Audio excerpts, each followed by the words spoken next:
ဘဝမှာကျွန်တော်ဘဝအခုထိ quality မရှိသေးဘူးလားနော်ညီရမ်းမယ်နော်ခါတီးကြုံရတဲ့အရာတွေကညီရမ်းစင်မပြေဘူးယေရှုအားဖြင့်ပါ၍ချူနေတော့ဘဝခံစားဖို့ဂျာခင်ပြင်ဆင်ပေးတာဖြစ်တယ်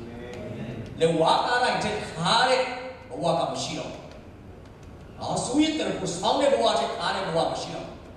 ဒီနေ့တဲ့ဘဝမှာချူငြိမ်တဲ့အရာတွေပဲညှော်လဲမှုဖြစ်တယ်ဘာကြောင့်ခါတီးတဲ့အရာတွေယေရှုကယူပြီးသွားတာဖြစ်တယ်ဟာလေလုယာတာရစ်ချူငြိမ်သောဘဝကိုကျွန်တော်တို့မျှော်လင့်ရအောင်ကျွန်တော်လည်းမျှော်လင့်တယ်2016 2019ကပူရချူလာမယ်ဆိုတာ2018လည်းပူရချူလာမယ်ဆိုတာကျွန်တော်မျှော်လင့်တယ်ဟာလေလုယာနော်အသက်ကြီးလေးနော်အမှုတော်ဆောင်တာလည်းပူပြီးပျော်လာမယ်လို့ကျွန်တော်ယုံကြည်တယ် quality မရှိတဲ့တစ်တာကလေနော်ဒီနေ့ပိုက်ဆံအများကြီးဘယ်တော့ပဲချမ်းသာမစေနော်တစ်ချိန်လုံးပဲကြင်ပေါ်ပါလေနေလေအဲ့ဒါ quality life လို့အာမင်တရားကအားပြောင်းကောင်းချီးပေးတဲ့အခါမှာကြုံနေပဲကလအောင်နေပဲရွှေနေပဲမဟုတ်အဖက်ဖက်မှာကောင်းချီးပေးတာဖြစ်အဲ့ဒါက quality ရှိတဲ့ဘဝဖြစ်ပြောမယ်ဆိုကျွန်တော်တို့ကောင်းချီးပင်ကအများကြီးလူချင်းပါတယ်ဒါပေမဲ့တစ်ခုပဲတောင်းပါဆိုရင်ကျွန်တော်တခြားမတောင်းတော့ဘူးကြမ်းမာနဲ့ဆုံးနိုင်အောင်မှုတော်ဆောင်ဖို့အဲ့ဒါတစ်ခုပဲတောင်းတော့မှာဖြစ်တယ်တစ်ခုပဲတောင်းဖို့ရှိတယ်ဆိုပေါ့ဒါပေမဲ့ကျေးဇူးတော်ကြောင့်တစ်ခုပဲရှိတာမဟုတ်ဘူးဟာလေလုယာကျွန်တော်တို့ကိုနော်တောင်းဖို့အများကြီးဖျားရှင်ကပေးပါတစ်ခုပဲတောင်းရမယ်နော်ဟိုဟာပိုင်ဆိုင်ပစ္စည်းတွေဟိုဟာပိုင်ဖို့တောင်းဖို့မရဘူးဆိုရင်နော် quality ရှိတဲ့တက်တာအာမင်အဲ့ဒါကြောင့်ဒီနေ့ဒီဘုရားကျောင်းမှာထိုင်နေတာဘုရားတင်မှာအရေးကြီးရှိတဲ့ဘဝကိုပိုင်ဆိုင်မှကိုတည်ပြီးဘုရားတွေကိုကျေးဇူးတော်ချီးမွမ်းပါအာမင်ဒီရွှေငွေဘယ်လောက်ပိုင်ပြီးဒီနာမှာမထိုင်နိုင်တော့အောင်ဖြစ်နေတယ်ဆိုရင်အဲ့ဒါ quality ရှိတဲ့တက်တာမဟုတ်တော့ဟာလေလုယာကျွန်တော် quality အကြောင်းပြောတဲ့အခါမှာကောင်းချီးမင်္ဂလာပဲမြင်တဲ့ຢာပဲဥစ္စာပဲပိုင်ဆိုင်မှုပဲတန်းမြင်သွားတာဖြစ်တယ်တကူကတော့ခိုးခြင်းတက်ခြင်းဖြစ်စေခြင်းကလာမယ်ငါလာတာကတော့အသက်ရှင်ယုံမြတ်မကအသက်တော်အသက်ရှင်နေတာမရှင်ယုံမြတ်ဆိုတာမချင်တတ်ပါနဲ့ယေရှုအားဖြင့်ကျွန်တော်ပိုင်ဆိုင်မဲ့ဘဝတွေတာ၍ချူငြိမ်သောဘဝဖြစ်တယ်ဒီနေ့ကနေစပြီးဟာလေလုယာညော်လေးရနော်ကျွန်တော်မနစ်တုန်းကပြန်လာမှခရီးကနေပြန်လာမှဒီတနာရအဲ့ဒါကျွန်တော်အခုပြန်ကြည့်ရအမေရိကန်တော်တဲ့ခါမှာယုံကြည်သူတွေကျွန်တော်စဉ်းစားနေတာသူတို့အိမ်တွေက2 သိန်းတန်3 သိန်းတန်ဒေါ်လာပြောတဲ့ခါမှာ3 သိန်းဆိုတော့ကျွန်တော်မြန်မာငွေနဲ့ဆိုသိန်း1000တန်3000တန်ဒီလူတွေကမြန်မာပြည်မှာအလုပ်လုပ်မယ်ဆိုရင်ဘယ်တော့အိမ်3 သိန်းတန်သိန်း3000တန်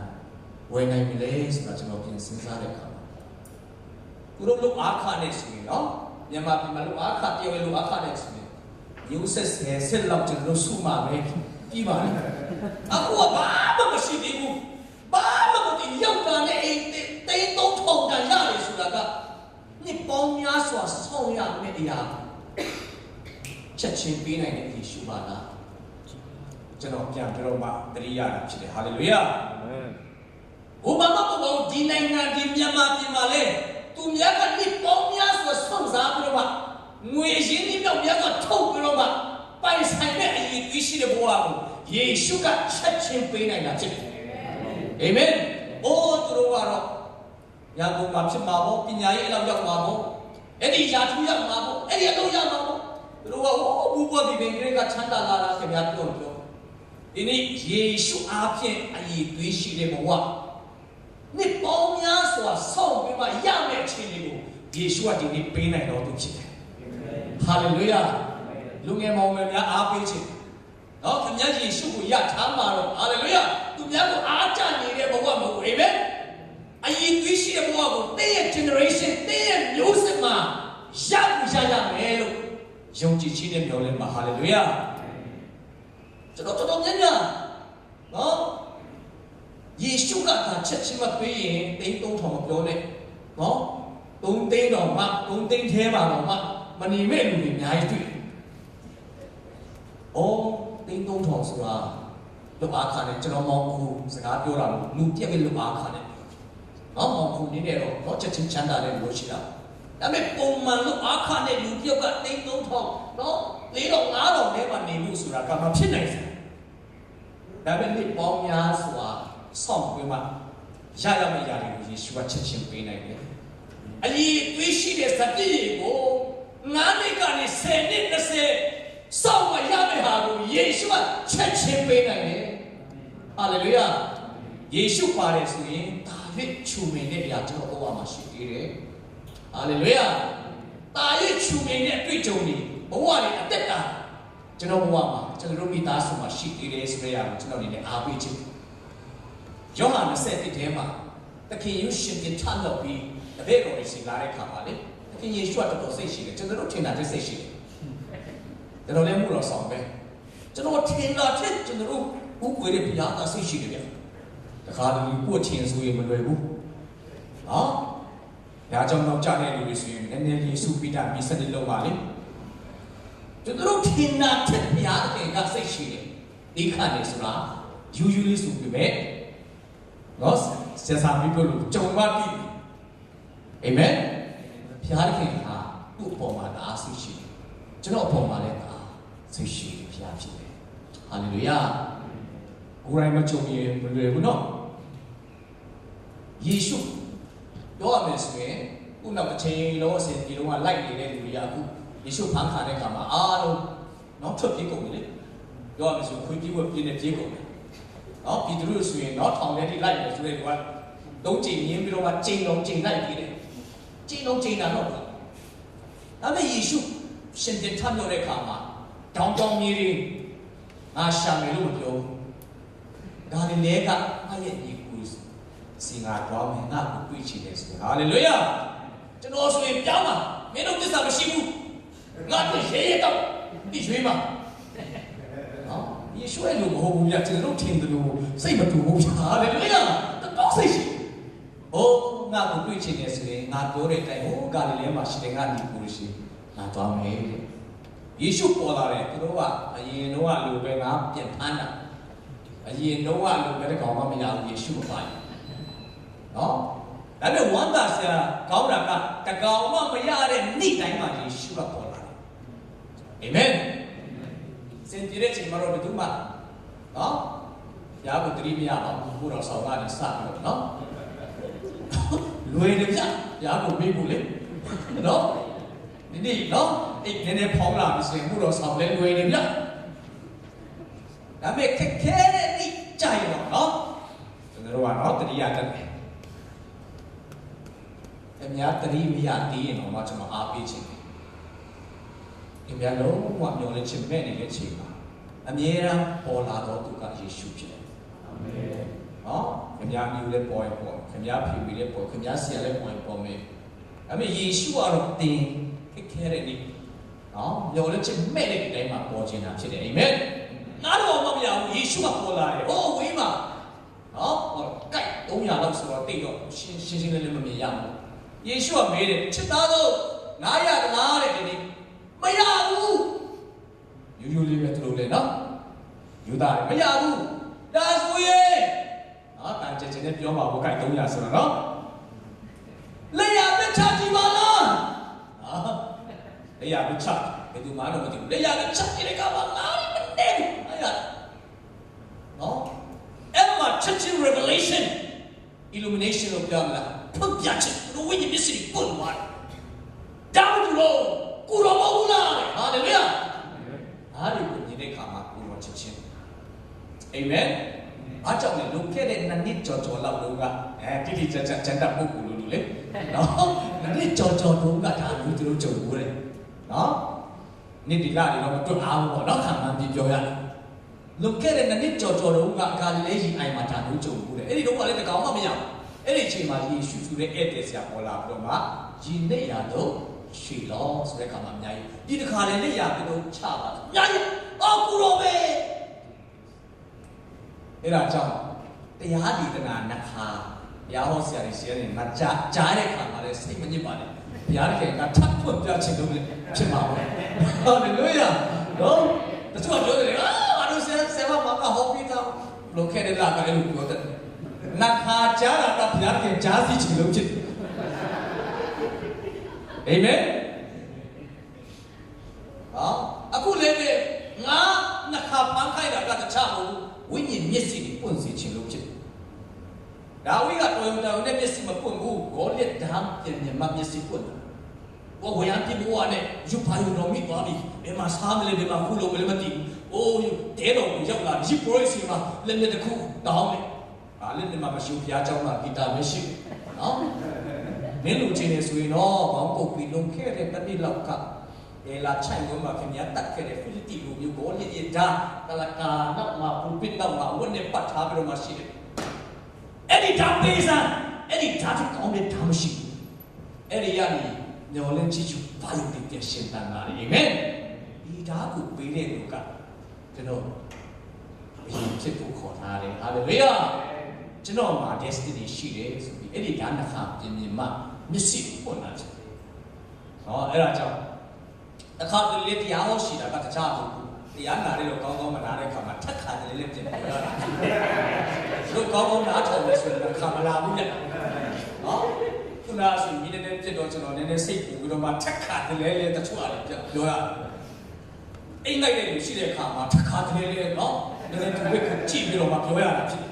တော့ကပတ်တော့ဆုပ်ယူတယ်ဆိုရင်အခြေရမြင်တယ်ပြချစ်ချစ်လေးနဲ့စဉ်းစားတာဖြစ်ဟာလေလုယာဒါကြောင့်လူလူကြကြရှိပါဟာလေလုယာတော့တက်ခါတလေပြောရတာလေဘုရားဟောဆရာလေးမပေးဘာမှုလို့မထင်နဲ့နော်ဒီဘိုင်းရတာဖြစ်ဟာလေလုယာဆိုတော့နော်အခုလည်းပဲနော်ကိုရောမဲဆိုတဲ့ကမှာပြည်သူတို့တော့မစောင့်နိုင်ဘူးရေထဲမှာခုန်ချပြီးတော့မှရေကိုးပြီးတော့တခင်ရှိရောက်လာတဲ့ကမှာဘယ်သူမှစကားမပြောရဘူးတအားအာနာကြတယ်ယေရှုနော်ကိုဖြစ်ကူလည်းတတိရတယ်စကားလည်းမပြောရဘူးကိုရဲ့လက်မှာထိုင်ရနေလည်းရှိတယ်မှမပြောယေရှုပါချစ်သားလို့လာကြမင်းတို့တွေ့ကလာကြငါနဲ့စားရအောင်အာမင်ဒီတရားကိုကျွန်တော်ဟောတာ10နှစ်ရှိပြီချင်းတော်မှလည်းဟောတယ်မြင်ပြတ်မှာအရင်တော့ဟောတဲ့အခါပြည်သူကချစ်လာရတာနော်ဝိညာဉ်တော်လည်းလွတ်ပါတယ်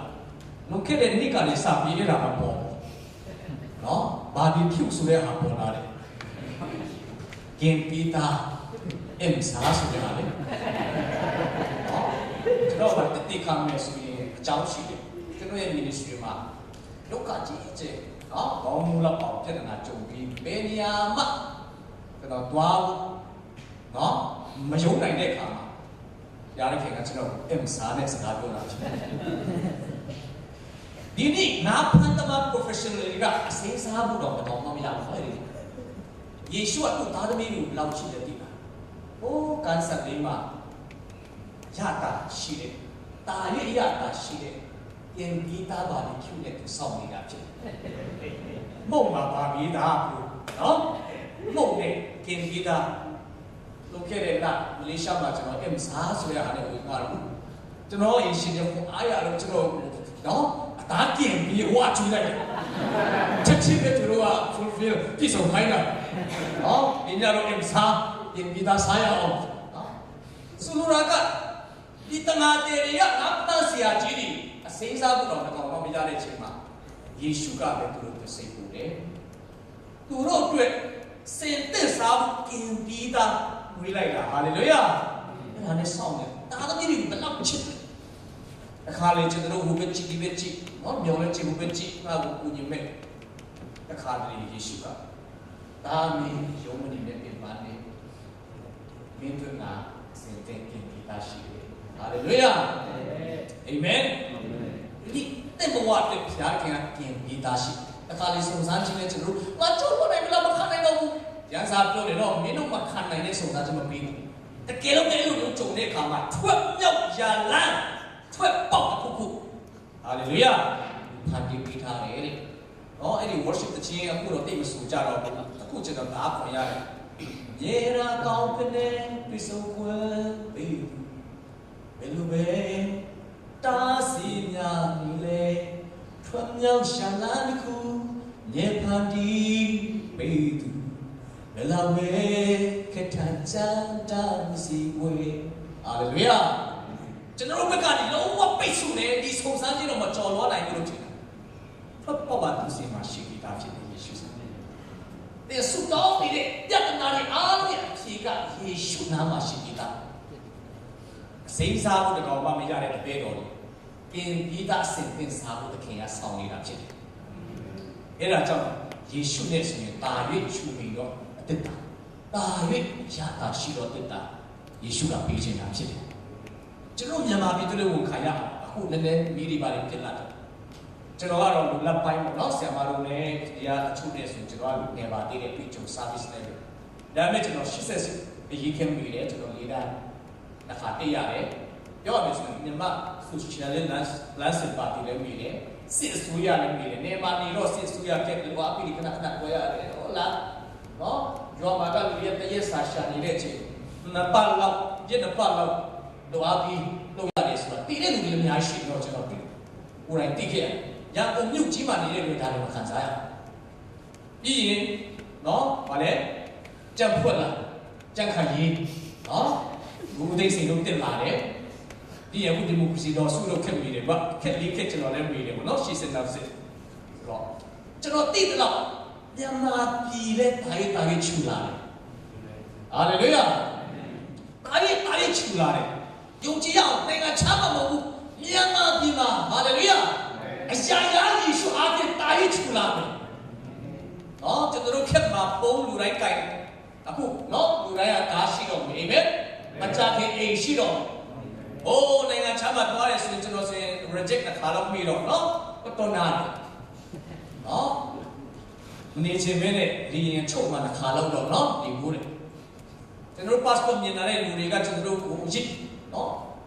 ဆက်ဆက်ဒီတစ်ခေါက်ကျွန်တော်သွားတာစင်ကာပူအိုးဘာဗီဇာမှမလိုဟာလေလုယာကဘာပေါ်မှာပါဝါရှိဆုံး passport ကကျွန်တော်မြန်မာ passport เนาะကိုဟာဆရာလေးနိုင်ငံချားတော့အရင်ကလည်းသူတာရေးချူလာတယ်ဆိုတာကျွန်တော်ဝန်ခံတယ်ဟာလေလုယာအာမင်ဟိုအရှင်ကဆိုကျွန်တော်နိုင်ငံချားထွက်မယ်ဆိုရင်ဘဝနေဖုန်းဆက်အီးမေးလ်ပို့ဂျေဇုပြုပြီးရင်လက်မှတ်တော့မို့ဖုန်းဖြည့်ပေးပါ permission fee အခုမြန်မာပြည်နေကဘာနဲ့ချိတ်ဆက်ပြီးတော့ဘာမဆို online မှာလုပ်လို့ရတယ်ဟာလေလုယာအော်တာရေးချူလာတယ်အာမင်ကျွန်တော်ပြောနေတဲ့အဲ့ဒါတွေအများကြီးကျွန်တော်မျှော်လင့်သေးတယ်ဟာလေလုယာဒီလူငယ်မောင်မယ်များအများကြီးခင်ဗျားတို့ကမှခံစားရအောင်နော်နိုင်ငံတကာရဲ့ရင်ပေါတန်းပြီးကျွန်တော်တို့တွားရမယ်ဟာလေလုယာမြန်မာပြည်တာရေးချူနေလာမှာဖြစ်တယ်အာမင်ဟုတ်ပြီမြန်နဲ့တွားရအောင်တတိယချက်ကတာရေးညာပြတော့ကောင်းခြင်းမင်္ဂလာ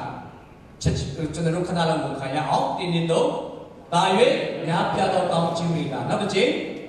တာ၍ညာပြတော့ကောင်းချီးမင်္ဂလာနောက်ဆုံးညာပြတော့ကောင်းချီးမင်္ဂလာနော်ကောင်းချီးမင်္ဂလာပြောရင်ဒီကတချို့ကမကြိုက်ဘူးလောကဆန်တယ်လောကီဆန်တယ်မဟုတ်ပါဘူးဖခင်ဟာကောင်းချီးပေးတော်ဖခင်ပါအာမင်လွယ်မယူကြနော်ဒါပေမဲ့ငွေကိုတတ်မဲ့လုံးတာကအပြည့်အစပဲငွေကအပြည့်လို့မပြောပါဘူးနော်ငွေရပြည့်စုံရင်လူငွေမကောက်ကြနဲ့လက်ဖြာကြောက်နော်ကောက်တာတော့မှခရစ်ယာန်ပူဆိုးတယ်နော်ငါခါကောက်၃ခါကောက်ဆရာဆန်တို့ကပြောတယ်ခဏကောက်လက်ချင်းမသိတဲ့အကျွေတွေပဲပြန်လာပါတယ်နော်ငွေဟာကျွန်တော်တို့တာသနာမှာလည်းထိရောက်ဆုံးလက်နဲ့တစ်ခုအနေနဲ့သုံးတာပါတခင်တော့မဟုတ်ပါဘူးအာမင်ကောင်းချီးမင်္ဂလာပြောတဲ့တချို့ကစိတ်မလို့မလဲဖြစ်ဟုတ်ပါကျွန်တော်ပြောပြမယ်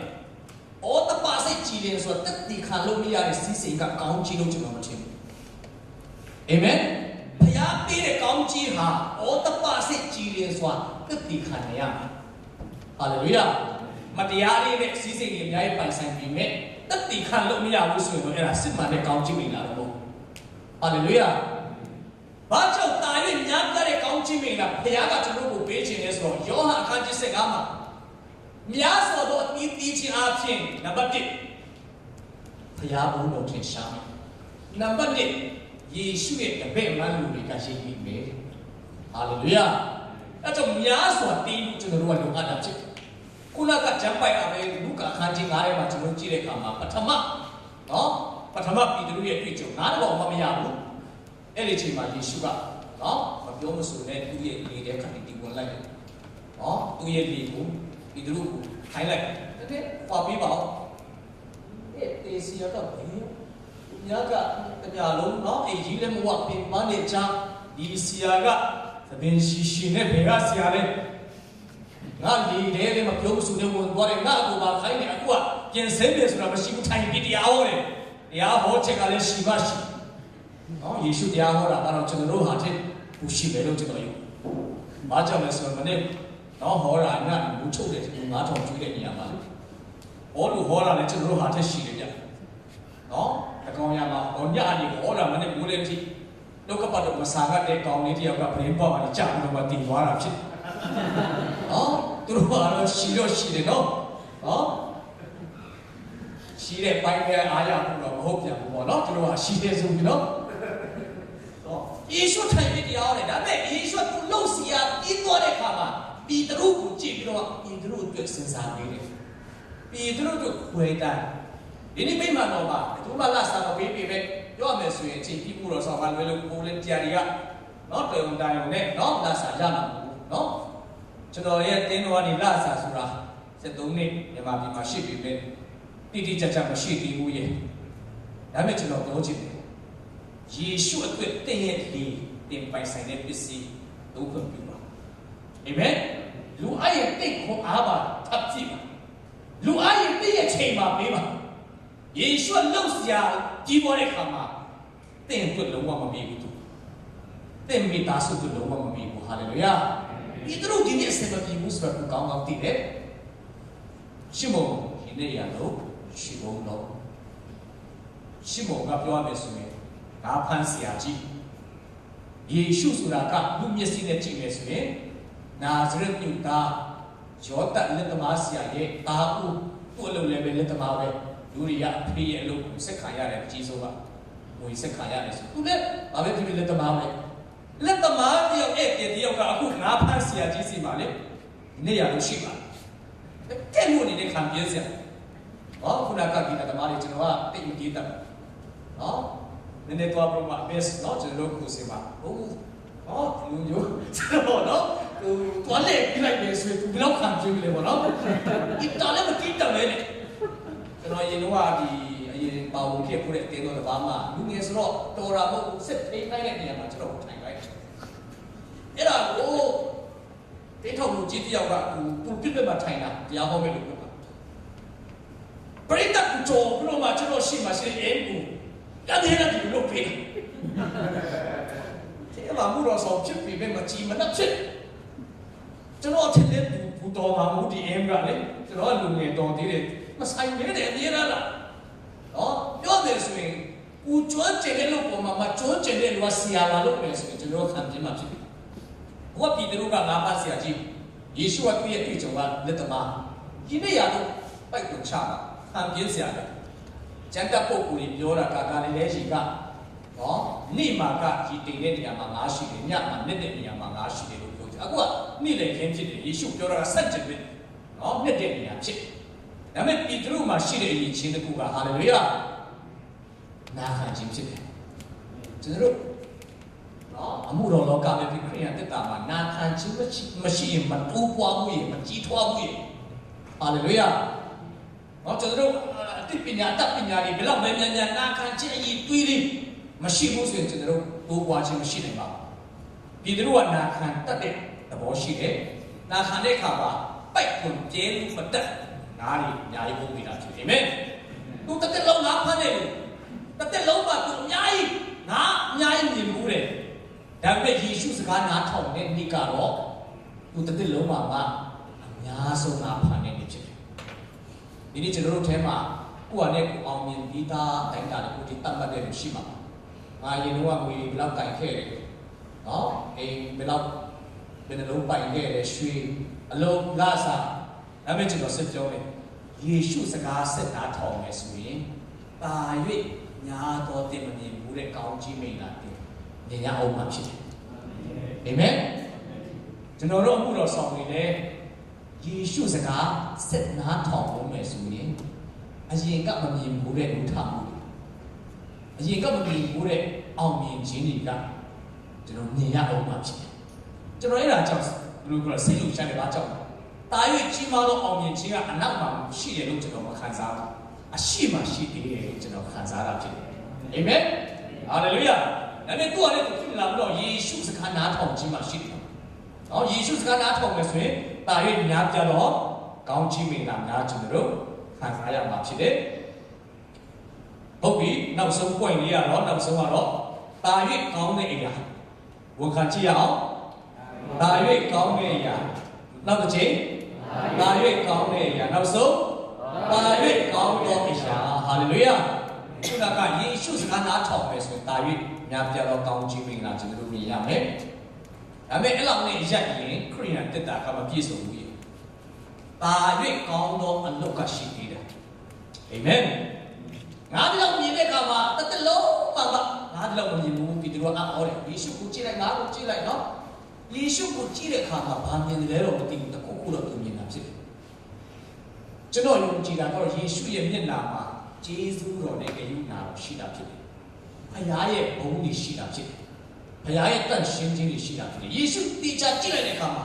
ငါဖြစ်တာဖြစ်တယ်နော်ငါစကားကြီးထွက်သွားပါနော်ဒီသူကဝန်ခံတယ်ဘယ်သူမှလည်းမျိုးထိုးတာမဟုတ်ဘူးယေရှုကိုတေချာဦးညော်တော်သူများကဘယ်သူမှလည်းမျိုးထိုးစရာမလိုဘဲနဲ့ကိုယ့်အဖြစ်ကိုတတိယနောက်တားရတာဖြစ်တယ်ဟာလေလုယာအဲ့ဒါကြောင့်ကျွန်တော်တို့ဘာသာရေးဆရာကြီးကတော့ကျွန်တော်တို့လူကိုပြုပြင်ခြင်းနဲ့ညီရန်လေးမျိုးထိုးပြီးတော့မှနောက်တားရခိုင်းခြင်းသူဟာလည်းသူဖြစ်မလားအဲ့ရှင်တော်ဝိညာဉ်တော်အားဖြင့်ယေရှုကိုတေချာမြင်မှပဲကိုယ့်ဖြစ်ကိုနောက်တားရနိုင်တာဖြစ်တယ်ဟာလေလုယာ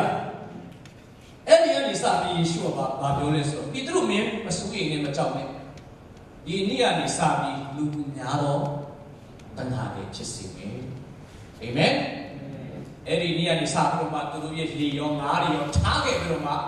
ယေရှုရဲ့နောက်တော်ကိုလိုက်သွားကြတာဖြစ်တယ်တပည့်တော်တွေကအဲ့ဒီနေ့ကနေယေရှုနောက်လိုက်သွားတဲ့အခါမှာဘာထူးခြားလဲတာ၍များပြတဲ့ကောင်းခြင်းမင်္ဂလာဆက်ကတာ၍ကောင်းသောအလုပ်ကိုလုပ်ခြင်းဖြစ်တယ်အဲ့ဒီတာ၍ကောင်းသောအလုပ်ကိုလုပ်ခြင်းကဘာလို့လဲလူကူများတဲ့တဏှာတဲ့ပျောက်ဆုံးဝိညာဉ်ဖမ်းတဲ့အလုပ်ကတာ၍ကောင်းတဲ့လုပ်ဖြစ်တယ်အာမင်ယေရှုနောက်လိုက်လာတဲ့အခါမှာကျွန်တော်တို့ဘယ်လုပ်ထဲမှာကျွန်တော်တို့ပါဝင်လဲဆိုရင်တာ၍ကောင်းတဲ့လုပ်ပျောက်ဆုံးဝိညာဉ်ဖမ်းတဲ့လုပ်ထဲမှာကျွန်တော်တို့ပါဝင်တာဖြစ်တယ်ဒီနေ့အဲ့ဒီနေ့ဒီတို့ဖမ်းတဲ့ငါးကတော့3000ပြည့်မလားတော့ကျွန်တော်ကျန်းစာလေးတိတိကျကျမပြောဘူး3000ပြည့်မလားတော့မသိဒါပေမဲ့ယေရှုနောက်လိုက်လာတဲ့အခါမှာပင်တီကုတ်တဲ့နေ့မှာတမန်တော်ခန်းချင်းနေ့မှာသူဖမ်းလိုက်တဲ့ငါးကတော့အဲ့ဒီနေ့မှာဖမ်းတဲ့ငါးတွေနော်အစာပေါင်းများစွာတန်ဖိုးကြီးတဲ့ပျောက်ဆုံးဝိညာဉ်3000ကိုဖမ်းတာကယေရှုနောက်လိုက်တော့ကြောင့်ဖြစ်တယ်ဟာလေလုယာတာ၍ကောင်းသောအလုပ်လုပ်သောကြောင့်ဖြစ်တယ်ယေရှုစကားနားထောင်တဲ့နေ့မှာတာ၍ညာပြတော့ကောင်းကြီးမိတာမြင်ခဲ့ရတယ်ယေရှုတော့လိုက်လာတဲ့အခါမှာတာ၍ကောင်းတဲ့အလုပ်လုပ်ခွင့်ရတယ်အဲ့ဒီကောင်းတဲ့လုပ်ကပျောက်ဆုံးဝိညာဉ်မြောက်များစွာဖမ်းတဲ့လူကတာ၍ကောင်းတဲ့လုပ်ဖြစ်တယ်အာမင်ဒီနေ့ကဲ့တဲ့ချင်းရပြီးပွားတာကိုကျွန်တော်ယုံကြည်တယ်တာ၍ကောင်းသောအလုပ်လုပ်အဲ့ဒီလုပ်ငန်းကြီးထဲမှာယေရှုကဖိတ်ခေါ်နေတာဖြစ်တယ်အားလုံးကပါစတာ evangelist မဟုတ်ဘူးနော်အားလုံးကနိုင်ငံတော်မှာကျွန်တော်တို့အစီခံမှုခေါ်ခြင်းခံရတာဖြစ်တယ်ဟာလေလုယာဟာလေလုယာတာ၍ကောင်းတဲ့အလုပ်လုပ်တဲ့အခါမှာဘာအကျိုးရှိမလဲနော်ဒံယိလထဲမှာခြားသောသူကိုဖြောက်မှချင်းတရားမှလမ်းပြတ်တော်သူတွေကရှင်ပြန်ထလုပ်တဲ့အခါမှာတဲ့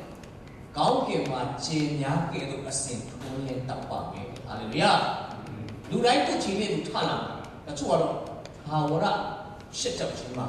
သွားမှာတချို့တွေကြတော့ကောင်းကင်မှာခြေများကဲ့သို့ထာဝရထုံးလင်းတယ်အာမင်ဒီနေ့လူငယ်များ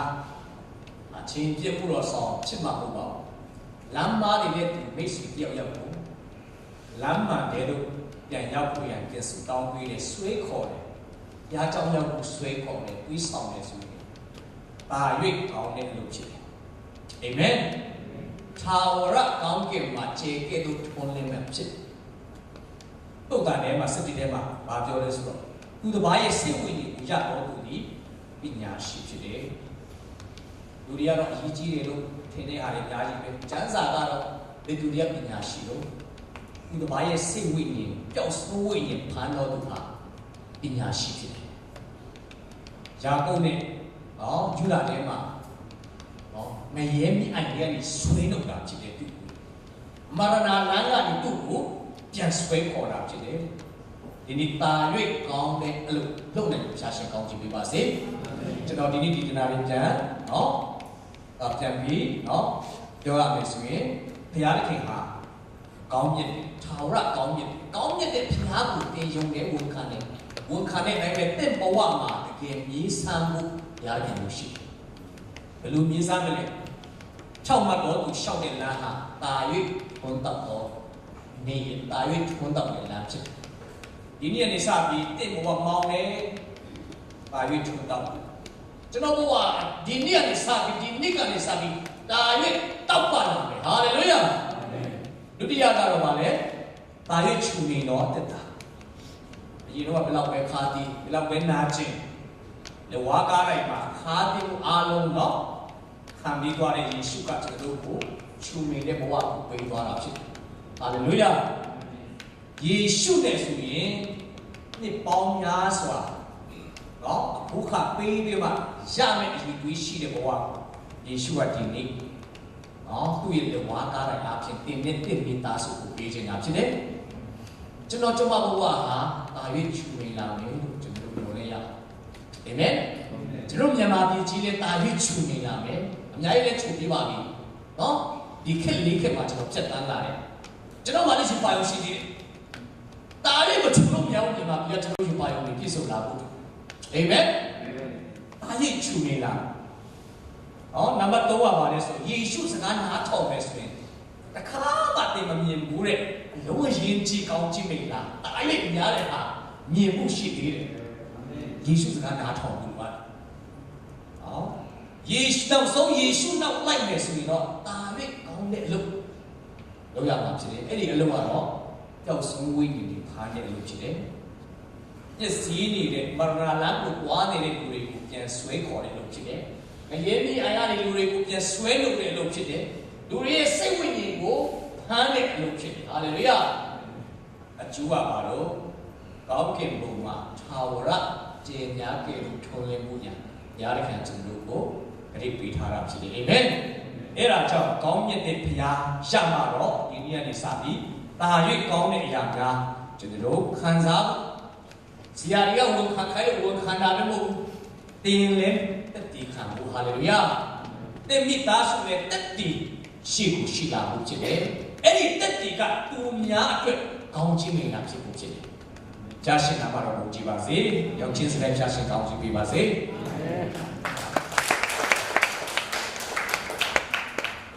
ဟာလေလုယာဘုရားတော်ဝင်ညာဝင်ဟာပြီးသွားတဲ့ဆက်တဲ့ကိုဝင်ညာရဲ့ကျေးဇူးတင်ပါတယ်။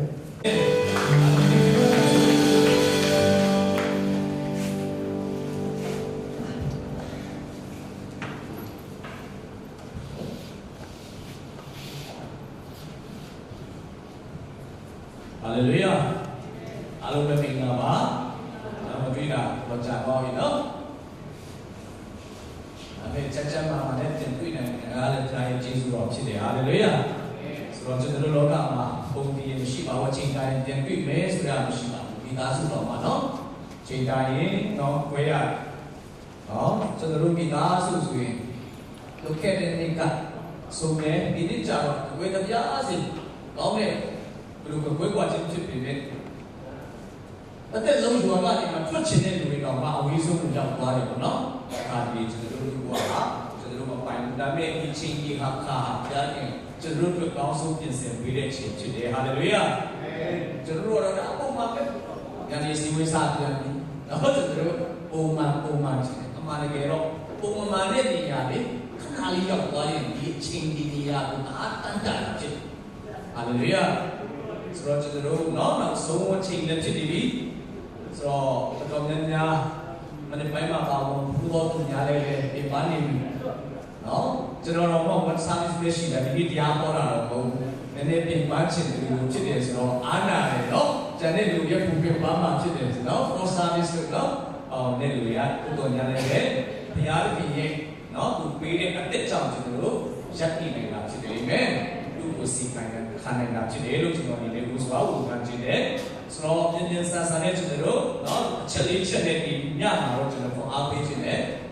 တနည်းနဲ့တနည်းနော်ဘုရားခင်ရဲ့ပုံပြချက်ကပြောရမယ်ဆိုရင်ကျွန်တော်တို့ရဲ့ဒီအားလုံးဆရာတွေဒီနာကမတူဘူးလောကရဲ့3နှစ်လောက်ကျွန်တော်ဘာကောင်းစိတ်ကိုအားဟောခြင်းလဲဆိုတော့ ကြားလည်းဟောပါတယ်ဒါနဲ့အတိကပွင့်လာတော့ဒီရုဒ္ဒချမ်းသာအဟောချင်တာကောက်တင်ကောက်ဝါမှလည်းပိုင်ရှိလို့ဆိုရတယ်အခုအဲ့ဒါတိတ်မပေါ်တော့ဘူးဒါနဲ့ကျွန်တော်တခြားနေရာတိတိပွားတဲ့အခါမှာမကြားဘူးတဲ့လူတွေရှိတဲ့အခါမှာအကြားစီချင်လို့ပြောတယ်ကျွန်တော်ထဲမှာအားကြီးမထွက်တော့ဘောဒီဒနာလည်းကိုချိန်တဲ့သူများကကျွန်တော်တို့စကားပြောလဲဆိုတာဘရိတ်ကတော့ပြောနေတရားဟောဆရာပူတိုင်းတယ်အခုအားကြီးထုတ်ချင်တဲ့တိထုတ်မလာဘူးဖြစ်နေတယ်အဲ့ဒါပြောပါလေဒါပေမဲ့လုံခဲ့မနစ်တနစ်မှာဘာအားဟောချင်လဲဆိုတော့ဒီခတ်တော်သူကကြီးနေတယ်နော်ဒီလိုပြပါလေအဲ့ဒါပဲနော်မလေးရှားအမေရိကန်လည်းအဲ့ဒါပဲနော်ခုနကရုတာလည်းအဲ့ဒါပဲအခုဒီနေ့မှာကျွန်တော်အဲ့ဒါတွေပြန်ဟောချင်ပြီးမသိမပေါ့လုံခဲ့တဲ့ဒီနနာတော့ကျွန်တော်မလေးရှားတော့အဲ့ဒါတွေပြန်ဟောချင်တာသိမပေါ့လို့အဲ့ဒါကျွန်တော်ပြောတယ်ကြားဘူးတဲ့လူတွေအထူးရှိတော့ကျွန်တော်စီဒနာနဲ့ပြန်ဟောပေးပါလို့နော်ဒါပေမဲ့ကျွန်တော်ဟောတာကြားဘူးလို့ဆိုတော့ဒီနေ့မှာအထူးအများကြီးလည်းမှာဘုရားကအထူးချက်ပေါ့ဘုရားကကျွန်တော်တို့များကိုတရားဟောဖို့ဒီနာထုတ်ပြတဲ့အခါမှာပထမကကိုများတို့ကိုပြချင်ဟာလေလုယာကိုရောကိုအားရကိုအိအားရမှာအဲ့ဒီလောကပတ်ကိုစိတ်ဝင်လာဒီကိုများကိုကျွန်တော်တို့တော့တိုက်ကျွေးရတာဖြစ်တယ်ဝိညာဉ်ရတာဖြစ်တယ်နော်တရားဖြစ်ပြောမယ်ဆိုရင်ဒီနေ့မှာတော့ကျွန်တော်စိတ်ထဲမှာအမြဲတမ်းပေါ်လာတဲ့ဟာလက်ဆက်ဆက်ဖြစ်တဲ့အရာကြတော့ဒါရီကောင်းသောအရာများဆိုပြီးကျွန်တော်အနေနဲ့ topical ပုံစံနဲ့ခေါင်းစဉ်ပြတဲ့ဒါရီကောင်းသောအရာများနော်ကျွန်တော်တို့တစ်ခါတော့ကိုခံကြည့်အောင်အေးအေးတော့ဒါရွေးကောင်းသောအရာများ2019မှာအခုဒီဝက်ချိုးနေပြီဒါရွေးကောင်းသောအရာများကျွန်တော်တို့စစ်တော်လေးမှုဖြစ်နေဟာလေရနော်7 price ကိုတော့ဘုရားချတယ်ဒါရွေးကောင်းတဲ့အရာတွေမှာစီးပြောတော့ဖြစ်ဟာလေရဒါရွေးချိုးတဲ့အရာတွေအောင်မှာဖြစ်နေအာမင်ဟုတ်ပြီစာလံကျွန်တော်တို့ဖတ်နေကြစာလံ34ငယ်ရှိကိုကျွန်တော်တို့တစ်ချက်ကြည့်ရအောင်စာလံ34ငယ်ရှိ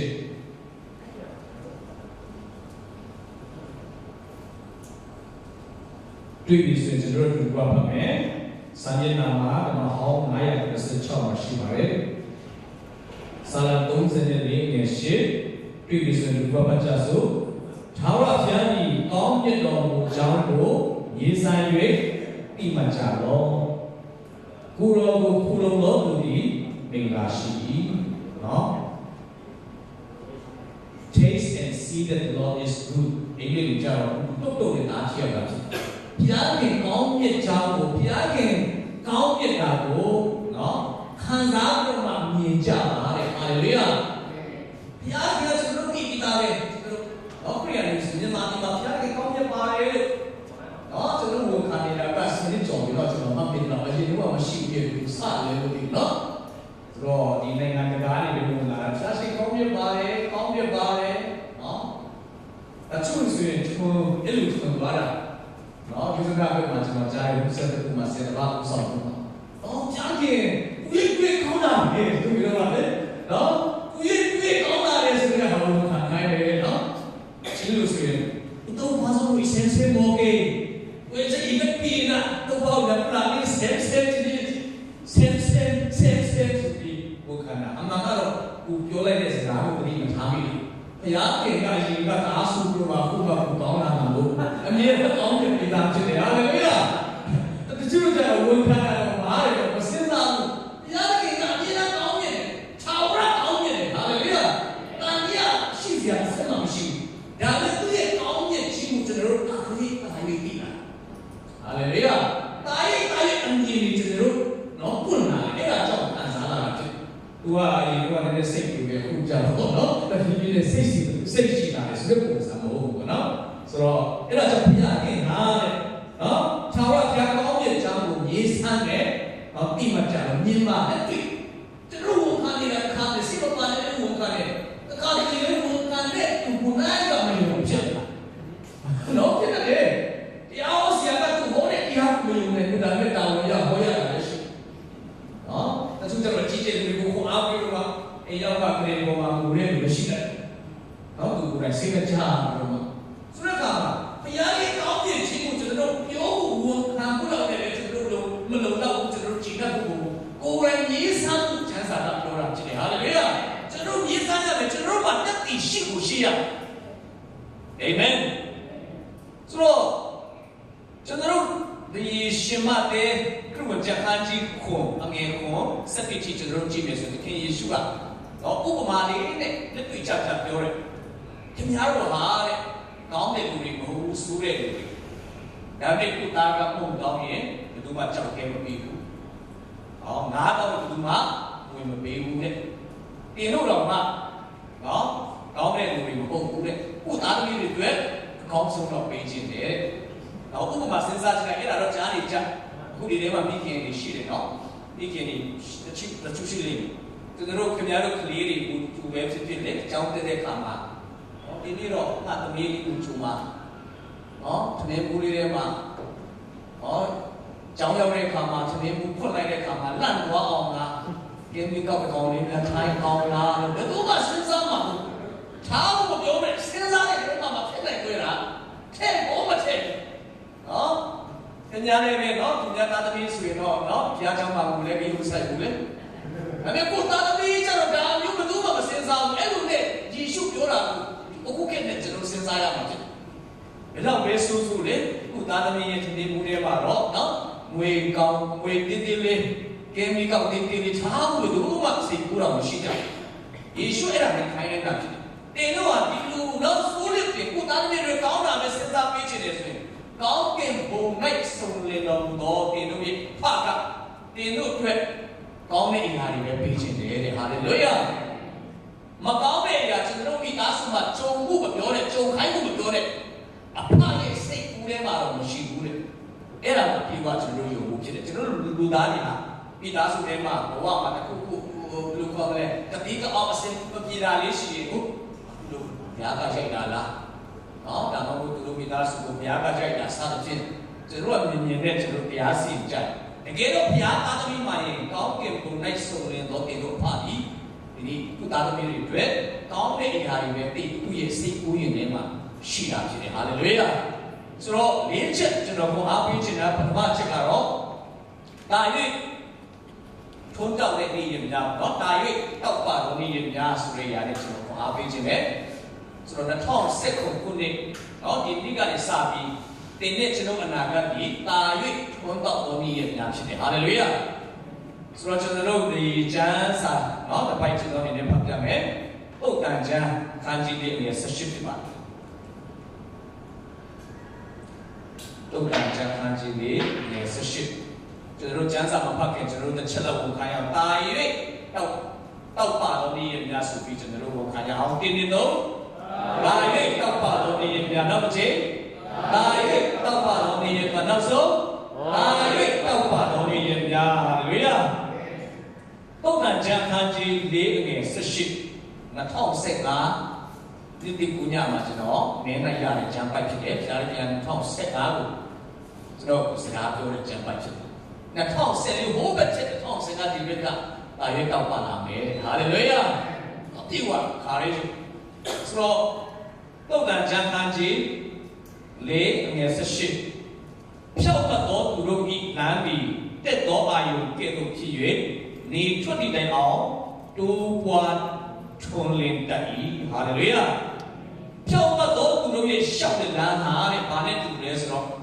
အာယုဦးနဲ့တူတယ်တဲ့ဒါပေမဲ့အဲ့ဒီကနေမရှောက်ဘူးအာယုဦးနေဒီအောင်ကြီးဒီအောင်ကြီးအလင်းတန်းလာတာနဲ့အဲ့ဒါလည်းမရှောက်ဘူးတကယ်အင်္ဂလိပ်ကျမ်းစာတွေမှာတော့မိုးတက်ချင်းထိတာ၍သူ့ရဲ့အလင်းကတာ၍ထုံလင်းတောက်ပါတယ်နေ့ရက်နဲ့အလင်းနဲ့တူတယ်တဲ့ဟာလေလုယာဆိုတော့ယေရှုအားဖြင့်ရှောက်မှတ်တော်သူတွေယနေ့ရက်ဟာသူတို့ရှောက်နေလမ်းဟာတာ၍မုံမိုက်တဲ့လမ်းမဟုတ်ဘူးတာ၍ထုံတောက်တဲ့လမ်းဖြစ်တယ်ဒီနေ့မိတ်ဆွေနဲ့ကျွန်တော်ရှောက်တဲ့လမ်းကတာ၍ထုံတောက်တယ်ဒီနေ့ထိတက်တည်ခံနိုင်ပြီလား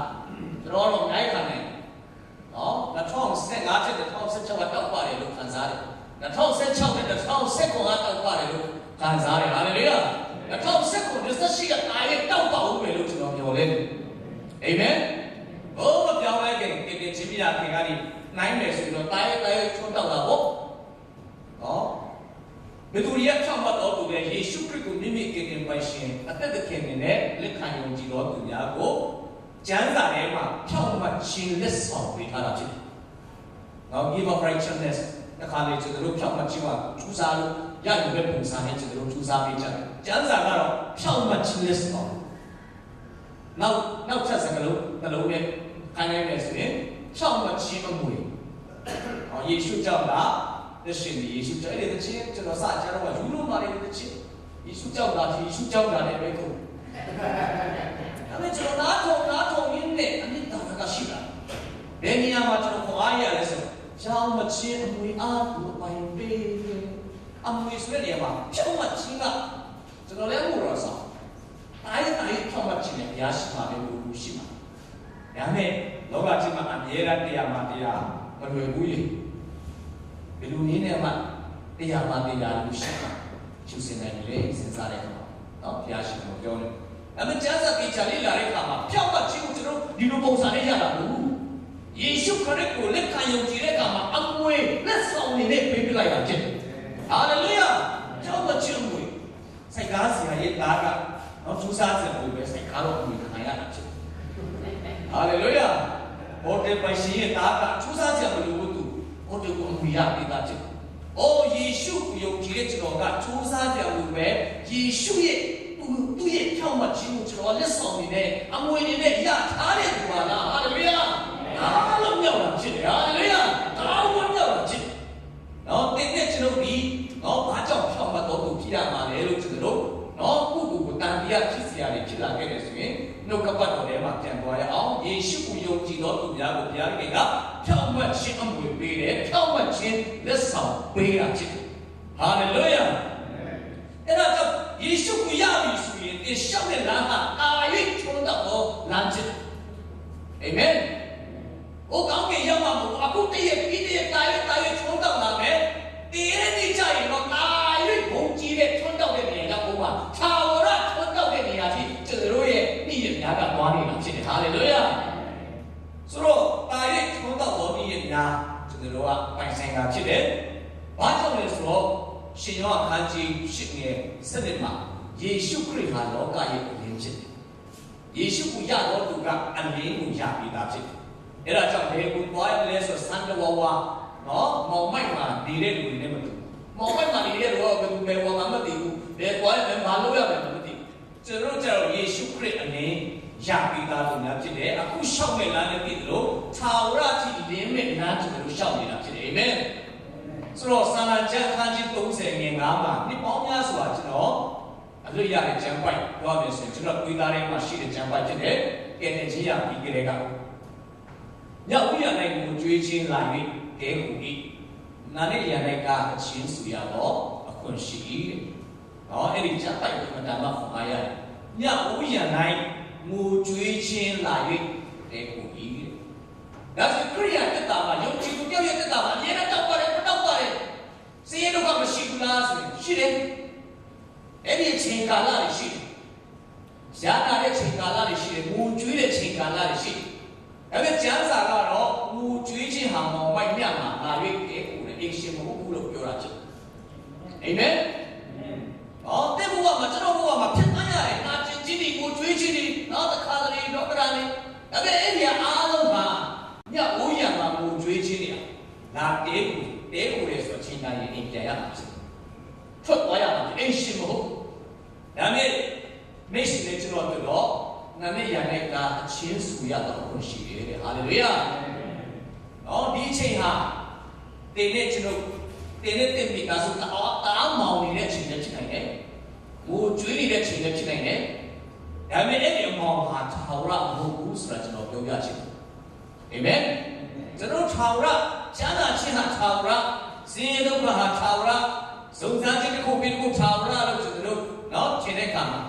နော်ဘယ်တော့မှဘူးလေးမှမဟုတ်ဘူးဆိုတဲ့ပုံစံနဲ့ကျွန်တော်တို့သိရှိတာဖြစ်တယ်။နော်တယောက်နဲ့တယောက်အမောင်ကမတူဘူးဗျ။တချို့တွေအတွက်အမောင်နော်ကျမ်းမာရေးဖြစ်တယ်တချို့တွေကကျမ်းမာရေးချူချားတယ်နော်ညနေမောင်နေတယ်တချို့ကျတော့နော်ဝေးကြီးပြီးသားဆိုမှချက်တဲတယ်မောင်နေတယ်တချို့ကျတော့အလုပ်နော်ဘယ်လုပ်ဘယ်ပုံစံပြေဘူးမောင်နေတယ်တချို့ကျတော့လူတွေနဲ့ဆက်ဆံရတာစက်ပြေဘူးမောင်နေစသဖြင့်ကျွန်တော်တို့အမောင်ကတယောက်နဲ့တယောက်မတူဘူးဒါပေမဲ့အဲ့ဒီအမောင်ကာလဖြတ်တန်းတဲ့ချိန်မှာကျွန်တော်တို့ပြီးထားလို့မကြတော့တဲ့ချိန်မှာ မိုးလင်းလာမယ်ဆိုတဲ့မျောလင်းချက်ကျွန်တော်တို့အထဲမှာရှင်းတာဘုရားမှာရည်ကြည်တာဖြစ်တချို့ရဲ့အမောင်ကြတော့စိတ်ပိုင်းဆိုင်ရာစိုက်ဖို့နော်ကြံတဲ့ဟာစိတ်ကြည့်တယ်စိတ်ပိုင်းဆိုင်ရာစိတ်မကြည့်ကျွန်တော်စိတ်တောင်းလဲခါစားစိတ်ပိုင်းဆိုင်ရာတော့ယုံကြတယ်ဘယ်သူမှမသိဘူးပြင်ပိုင်းမှာလေအမှုတော်ဆောင်မှုတော်စိတ်ကလည်းအဲ့လိုပြီးတော့ဟောတယ်ဒါပေမဲ့စိတ်ပိုင်းဆိုင်ရာကျွန်တော်မှယုံကြတယ်ဘုသူရှိတယ်ဘယ်သူမှမသိရောပြမှုကလည်းသူများတဲ့ရေးစရာဖြစ်တယ်ဒါပေမဲ့ဒီရကကျွန်တော်ထိရောက်တခုခုလို့အားစီတာကျွန်တော်ရဲ့အချင်းကျွန်တော်ရဲ့ potential ကိုထုတ်ထားလို့ဖြစ်ရုံးလို့မရတခုခုကျွန်တော်ရုံးမယ်ဆိုအဲ့ဒီရကခံစားချက်တစ်ခုထုတ်ထားဒါပေမဲ့အဲ့ဒီအချိန်မှာကျွန်တော်ဒီချမ်းပိုက်ကိုရရလို့ရတယ်ဒီချမ်းပိုက်အပြည့်စုံတော့တယ်တနည်းနည်းမိုးလဲလာပြီဆိုတဲ့ဟာလေရအဲ့ဒီကနေဘယ်ချိန်မှမသိဘူးကျွန်တော်နှုတ်ကပတ်တော်ဝင်ကရင်းနေလားနှုတ်ကပတ်တော်ဖတ်ရင်းနေလည်းမသိဘူးအဲ့ဒီစိတ်ပိုင်းဆိုင်ရာချီနှောင်တဲ့တစ်ခုကနေကျွန်တော်လွတ်မြောက်သွားတယ်ဟာလေလုယာဘယ်ချိန်မှတော့ကျွန်တော်မမေ့ဘူးဒီနေ့တင့်ရဲ့အမောင်မြတ်ကာလဟာဒီနေ့အငြင်းရမှုတနည်းနည်းတစ်ချိန်ချိန်မှာပျောက်ကွယ်သွားမှာဖြစ်တယ်တင့်အတွက်မျောလင်းချက်နေ့တစ်မိုးလင်းလာမှာဖြစ်တယ်ဟာလေလုယာကျမ်းစာကမ္ဘာ့ကျမ်းခန်းကြီး30နှစ်လောက်မှာကျွန်တော်ကြည့်တဲ့အခါမှာယာကုပ်ဆိုတဲ့သူဟာအိမ်ကနေထွက်ပြေးပြီးတော့မှအမှန်ဆိုသူအိမ်ကနေထွက်ပြေးခါမှပြင်သွားမှုတော့သူ့အမိနာမှာပဲ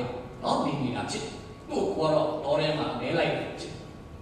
သူကအားမှုတယ်ဖြစ်ဒါပေမဲ့ဘဝအချီလေးကြောက်သူထွက်ပြေးရတယ်ထွက်ပြေးတဲ့အခါမှာဘယ်ရောက်ကျမ်းစာမှာပြောလို့ဆိုတော့အဲ့ဒီအချိန်ကညအချိန်သူရောက်တဲ့နေရာကသူမသိဘူးရောက်တဲ့နေရာဘယ်နေရာမှမသိတဲ့နေရာအချိန်ကလည်းညအချိန်ကိုလုံးမှုနေရာလည်းမရှိဘူးကြောက်တော့ကိုယူပြီးတော့မှကောင်းဆုံးနေနဲ့လုပ်ခဲ့ရတယ်လုံးဝမတင်ချမရရဘဝဖြစ်တဲ့ချိန်အမောင်လက်ချက်ပြီးဘယ်သွားမှမသိအခုရောက်တဲ့နေရာလည်းဘယ်ရက်ကွက်ဘယ်မြို့မှမသိဒါပေမဲ့သူသွားတဲ့လမ်းမှာဘုရားခင်ကသူ့ကိုထိပြီးတော့ကြောက်ဘုရားခင်နဲ့ထိပြီးတဲ့အခါမှာဘဝသိရတဲ့အခါမှာသူအပြန်လမ်းမှာသူ့ရဲ့အမောင်ကာလကပုံသွားပြီးတော့မှဘုရားခင်ကမိုးလင်းတဲ့ခုကိုပေးတာဖြစ်တယ်ဟာလေလုယာပြန်လာတဲ့အခါမှာအဲ့ဒီနေရာကိုသူကဗေတိသနာဆိုပြီးတော့နာမည်ပေးတယ်အရင်တုန်းကကြောက်ရဲကိုကောင်းအောင်လို့ပြီးတော့မှအဲ့ဒီကောင်းအောင်ကိုထူပြီးတော့မှအဲ့ဒီပေါ်မှာဘာမှမရှိဘူးစီပဲလောက်တာဘုရားခင်ကိုပူဇော်တာလေစီပဲနောင်းနိုင်တယ်အဲ့ဒါပြန်လာတဲ့အခါမှာဂရိစာနဲ့တိုးရစိတ်တွေနဲ့အဲ့ဒီနေရာမှာပဲရစ်ပလင်တည်ပြီးတော့မှဘုရားခင်ကိုရစ်ပူဇော်နိုင်တော့သူဖြစ်သွားတာဖြစ်တယ်အာမင်ဂျေဇုတော်ချီးမွမ်းရဒီနေ့တင်လဲပဲဒီချိန်မှာယာကုပ်ကဲ့သို့ဘုရားခင်အတွက်ပါဝင်ခြင်းပြီးမဲ့ဘာမှလည်းထဲမှာမရှိဘူးစီပဲကောင်းနေတဲ့အချိန်လည်းဖြစ်နေတယ်ဒါပေမဲ့တနေ့နေ့အချိန်မှာတင်ဟာအဲ့ဒီနေရာမှာပဲတင်မျက်ရည်ကျတဲ့နေရာမှာပဲတင်ချွေးကျတဲ့နေရာမှာပဲရစ်ပူဇော်ဖို့ရဂျေဇုတော်ချီးမွမ်းခြင်းရစ်ပူဇော်ဖို့ရကိုတော်လူရှိတာဖြစ်တယ်ဟာလေလုယာအဲ့ဒါကြောင့်ကျွန်တော်တို့ဒီချိန်မှာကျွန်တော်တို့နှစ်စုံတစ်ယောက်ကကျွန်တော်တို့ထဲမှာအမောင်ထဲမှာငါကတော့ဒီချိန်မှာငါတို့မိသားစုအမောင်ထဲမှာယုံကြည်နေတဲ့ချိန်လို့ခံစားရတယ်ဆိုမကြဘူးဒီအမောင်ကအမြဲတမ်းနေမှာမဟုတ်ဘူးအနည်းနဲ့တစ်ချိန်လေးလာမှာဖြစ်တယ်ဟာလေလုယာညောင်းလင်းချစ်တဲ့ကျွန်တော်တို့အရှင်ဘုရားတော်နေတဲ့အားပေးခြင်းနဲ့ဆိုတော့အဲ့ဒါပထမချက်ဒုတိယချက်ကတော့တာ၍ချူနေတော့အတ္တဆိုရတဲ့ခေါ်အားပေးခြင်းနဲ့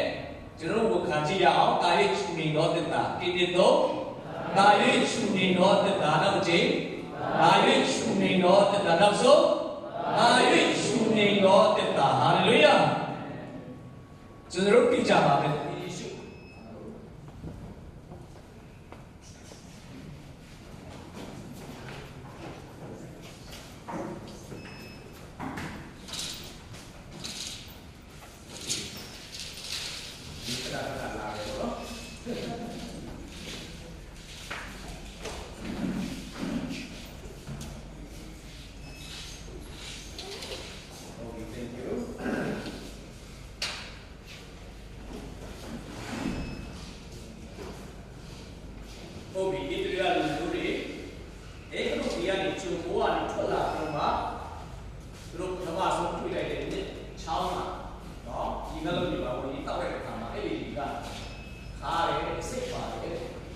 အားလုံးလောကကြီးကမရာအဲ့ဒီချိန်မှာဒီအားကမောရှိအားဖြင့်စကားပြောတော့မှ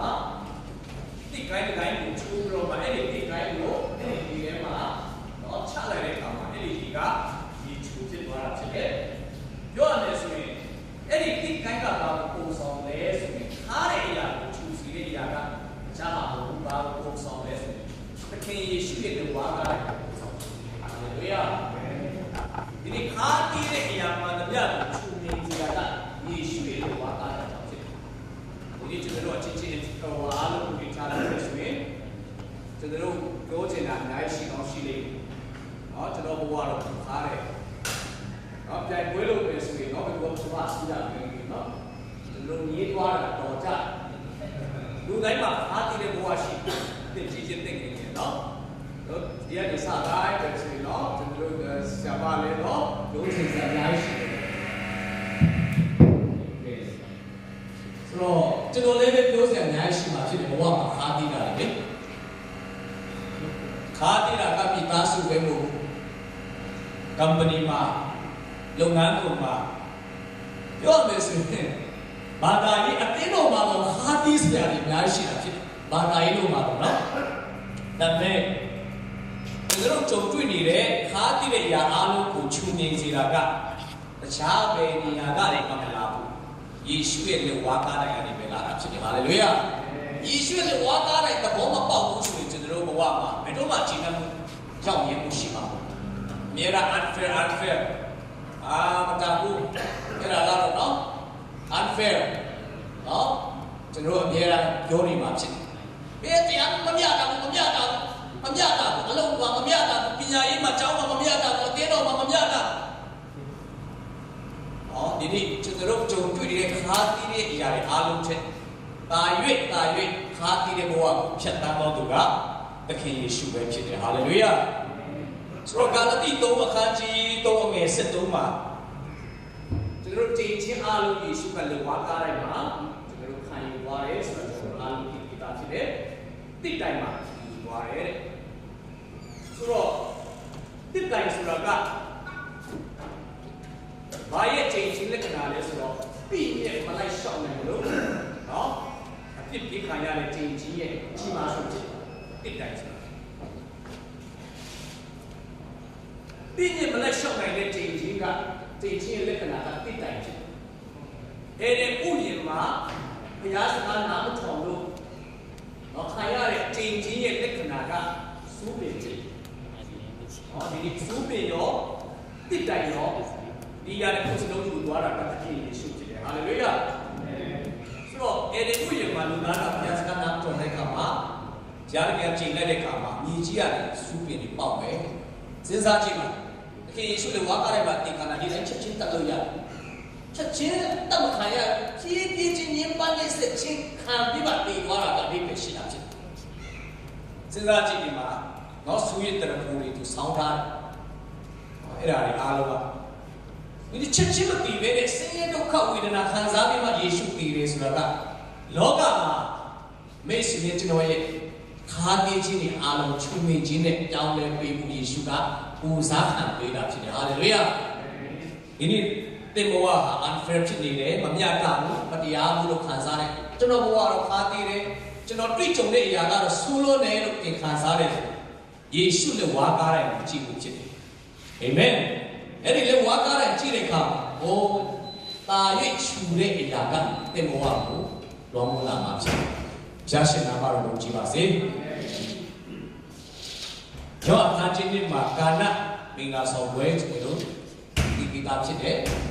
3ရက်နောက်ဒီမှာသခင်ယေရှုနဲ့တပည့်တော်ကြီးရောက်လာတယ်။သူတို့မင်္ဂလာဆောင်ပွဲကို9ရက်လောက်ဆက်တိုက်လုပ်တယ်သူ။3ရက်နောက်ဒီမှာဖိတ်ခေါ်ခြင်းခံရတော့ကြောင်းရောက်လာတယ်။ရောက်လာတဲ့အခါမှာ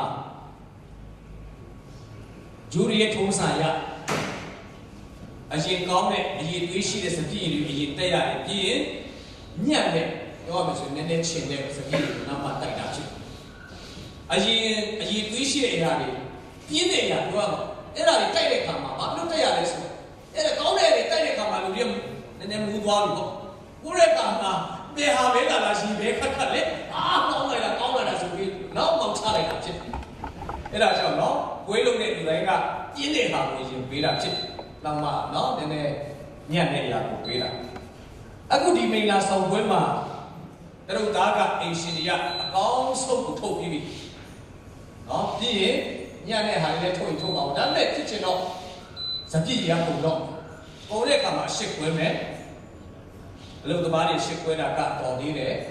ပွဲချင်းကတော်သေးတယ်မင်္ဂလာဆောင်တို့သားကနော်တစ်တစ်လုံးအမဲဆက်ရှစ်ပွဲတော့မှာဖြစ်တယ်အဲ့ဒီအချိန်မှာသခင်ယေရှုနဲ့တပည့်တော်တွေရောက်လာတယ်သူနဲ့ပြောရမယ်ဆိုရင်သခင်ယေရှုရဲ့နော်နမိတ်လက္ခဏာအားဖြင့်တော့ရေကိုစပြည့်ဖြစ်စေတယ်ဟာလေလုယာရေကိုစပြည့်ဖြစ်စေတဲ့အခါမှာနော်ပွဲချင်းနော်ဘာမြင်ခိုင်းတယ်ပွဲချင်းကအံ့ဩတယ်တောက်တဲ့အခါမှာတော့မင်္ဂလာဆောင်တဲ့အခါမှာတဲ့အင်ရှင်တွေကတို့သားတွေကအကောင်းဆုံးကိုရင်ထုတ်တယ်ပြီးမှညံ့တဲ့ဟာတွေနောက်မှထုတ်တယ်တဲ့ခင်ဗျားကတော့တဲ့နော်ခုနကလည်းအားကောင်းတယ်အခုနောက်မှရောက်လာတဲ့အားကောင်းတယ်တဲ့ဟာလေလုယာတာ၍ရည်သွေးရှိတယ်တာ၍ပြင်းလာတယ်နော်ပြင်းတယ်နော်ပြင်းတယ်ပြောရတယ်တချို့စိတ်ကိုစားလို့စိတ်ကိုစားလိုက်လို့စပြည့်ပြင်းဆိုတော့ယေရှုနော်ပေါင်လာတဲ့မင်္ဂလာဆောင်ပွဲမှာတာ၍ချူငိမ်သောအရာကိုစားနော်သုံးဆောင်ခွင့်တောက်ခွင့်ရတာဖြစ်ဆိုတော့စပြည့်အပတာမရည်သွေးရှိတဲ့စပြည့်ရဖို့ဆိုတာ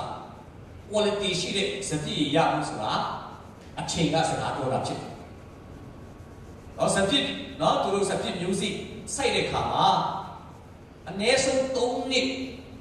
ပြည့်မှအတီးတီးနိုင်တယ်လို့ပြောကြတယ်ပါလက်စတိုင်းမှာနော်3နှစ်အရွယ်ရောက်မှစပြည့်တီးတယ်ဒါပေမဲ့အဲ့ဒါကတကယ်စပြည့်လို့ qualify ဖြစ်တယ်9နှစ်အထက်ဆိုရင်စပြည့်လို့ကောင်းတယ်လို့နော်ပြောကြတယ်9နှစ်6နှစ်9နှစ်10နှစ်10နှစ်နိကကြာပြီးပြောလို့စပြည့်တွေကပူလေလေအရင်သွေးကခေါင်းလေလေဟာလေလုယာအာမင်အဲ့ဒါကြောင့်ကျွန်တော်တို့နော်ယုံကြည်သူများအသက်ကြီးမှမကြောက်ပါနဲ့ဟာလေလုယာနော်စပြည့်နော်စပြည့်ရဲ့သဘောတဘာဝကအသက်ကြီးလေလေချူလေလေဟာလေလုယာဟောတာ၍ချူမိန်တဲ့အရာတွေကနော်ကျွန်တော်တို့ခံစားရအောင်ပါဖြစ်တော့3နှစ်9နှစ်အထက်ဆိုတာရေးစပြည့်က quality ကကောင်းလာမယ်ဒီအဲ့ဒီစပြည့်ဒီ quality ကောင်းတဲ့စပြည့်ဒီကိုခိုးမဲ့ထားပါတော့နော်ဒီရင်စိတ်လိုက်တဲ့အခါမှာစပြည့်ရအဲ့ဒါကလည်းဘယ်တလအနည်းဆုံးလနဲ့ကြာလေလေအဲ့ဒီစပြည့်ကအရင်သွေးကကောင်းနေလေအဲ့ဒါကြောင့်အမတမဘယ်လိုကောင်းလဲအရင်သွေးရှိတဲ့စပြည့်ရဖို့ quality ကဟန်အားအချင်းကလာချစ်အခုယေရှုလို့ပြောလိုက်တဲ့စပြည့်ကလူတွေကနှစ်နဲ့ဆိုရင်နှစ်ပေါင်းများစွာနော်ဆောင်းပြီးမှထုတ်လို့မှရမယ့်စပြည့်ကိုယေရှုက